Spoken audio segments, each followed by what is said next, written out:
নমস্কার, স্বাগত জানাচ্ছি আপনাদের সোশ্যাল বাংলায়। সাথে রয়েছি আমি সুজাতা।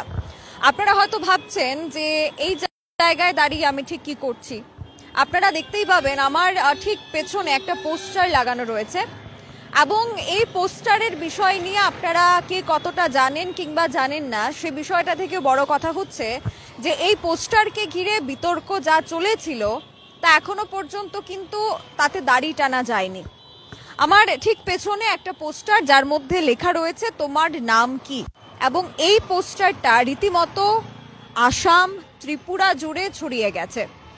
তার এই যে পোস্টারটা রয়েছে তোমার নাম কি, সেই পোস্টারের মতো আমরা দেখতে পেয়েছি যে ইংরেজি অক্ষরে সেখানে লেখা ছিল তোমারা নাম কিয়া হে।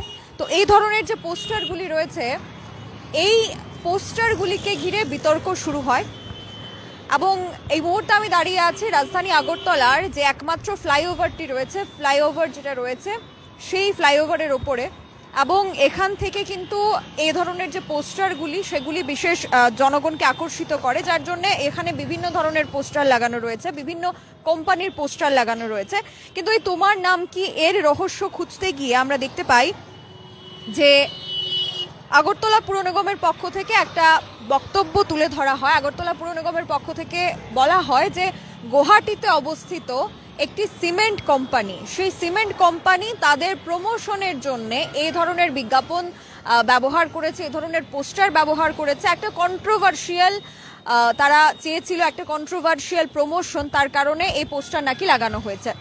এবং এই খবরটা পাওয়ার পর প্রায় বেশ কয়েকদিন পর আগরতলা পুর নিগমের পক্ষ থেকে বলা হয়েছে যে তাদের বিরুদ্ধে কয়েক লক্ষ টাকা জরিমানা করা হবে, তাদের বিরুদ্ধে অ্যাকশন নেওয়া হবে। কিন্তু এখনো শহরের বিভিন্ন জায়গায় কিন্তু এই পোস্টারগুলি আগরতলা পুর নিগমের পারমিশন ছাড়া, আগরতলা পুর নিগমের অনুমতি ছাড়া এই পোস্টারগুলি কিন্তু লাগিয়ে রাখা হয়েছে। এবং এই মুহূর্তে দাঁড়িয়ে আমরা যেখানে রয়েছি আগরতলা ফ্লাইওভার, সেই ফ্লাইওভার থেকে কিন্তু এই ধরনের যে পোস্টারটা সেটা নজরে আসে, এবং যা আগরতলা পুর নিগমের অনুমতি ছাড়া লাগানো হয়েছে এটা কিন্তু পরিষ্কার। তাদের বক্তব্য অনুযায়ী এই পোস্টারটা তাদের অনুমতির ছাড়া লাগানো হয়েছে। পরবর্তী সময় যিনি ম্যানেজার রয়েছেন ওনাকে পশ্চিম থানার পক্ষ থেকে ডেকে নিয়ে যাওয়া হয় এবং জিজ্ঞাসাবাদ করা হয়।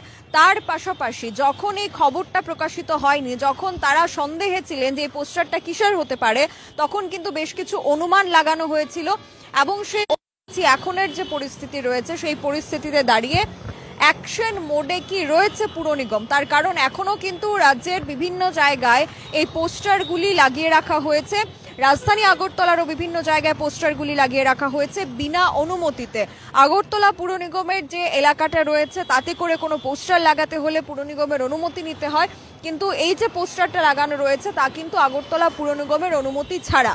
এই পোস্টার খোলার পাশাপাশি একটা বড় ধরনের জরিমানা যাতে হয় এবং যাতে করে আগামী দিনে কেউ এই ধরনের কন্ট্রোভার্সিয়াল প্রমোশনের জন্য কিংবা তারা এই ধরনের পদক্ষেপ গ্রহণ না করে, সেই বিষয়টার দিকেও কিন্তু আগরতলা পুর নিগমকে নজরদারি দিতে হবে। এতক্ষণ পর্যন্ত আমরা ছিলাম আপনাদের সাথে সরাসরি, বিদায় নেব এবং আপনাদের এই বিষয় নিয়ে কি মতামত রয়েছে অবশ্যই কমেন্ট সেকশনের মাধ্যমে আমাদের জানাবেন। ক্যামেরায় অলোকের সাথে আমি সুজাতা, দা সোশ্যাল বাংলা।